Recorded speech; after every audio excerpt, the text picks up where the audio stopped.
अस्सलाम वालेकुम दोस्तों मैं आपको हदीस की एक बात बता रही हूँ कि जब भी आप नेकी कोई भी करो तो उस नेकी का आपके अंदर ये नियत होनी चाहिए कि आप सवाब की नियत से कर रहे हो वो नेकी और अल्लाह के डर से कर रहे हो। ये नहीं कि दिखावा होनी चाहिए या फिर कोई लालच होनी चाहिए। ऐसा होगा तो आपकी वो नेकी कबूल भी नहीं होगी और आप पर शैतान काबू पा सकता है और उस आपकी नेकी को गुनाह में तब्दील कर सकता है। इस इस चीज़ को समझने के लिए मैं आपको एक वाक़या सुनाती हूँ। वाक़या ये है कि बहुत ज़माने पहले एक बहुत विशाल पेड़ हुआ करता था, बहुत बड़ा। तो कुछ नासमझ लोग थे जो उस पेड़ को पूजते थे, उसकी इबादत किया करते थे। और उसी ज़माने में एक बुज़ुर्ग थे जो कि अल्लाह वाले थे। वो अल्लाह की बहुत इबादत करते थे, अल्लाह का डर उनके पास था और वो अल्लाह से बहुत डरते थे और वो चाहते थे कि एक अल्लाह की इबादत सब कोई करे। लेकिन ऐसा कुछ भी नहीं था, वो लोग उस पेड़ की इबादत करते थे।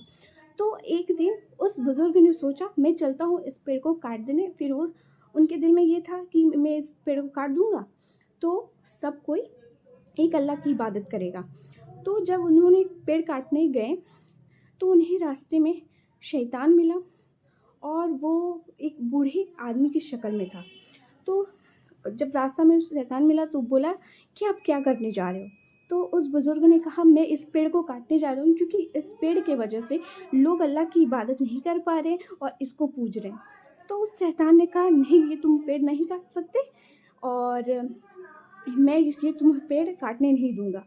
तो उस बुज़ुर्ग को गुस्सा आ गया और उस बुज़ुर्ग ने उसको वो जब हमला किया उस शैतान ने उन पर, तो उन्होंने उसको उठा के पटक दिया।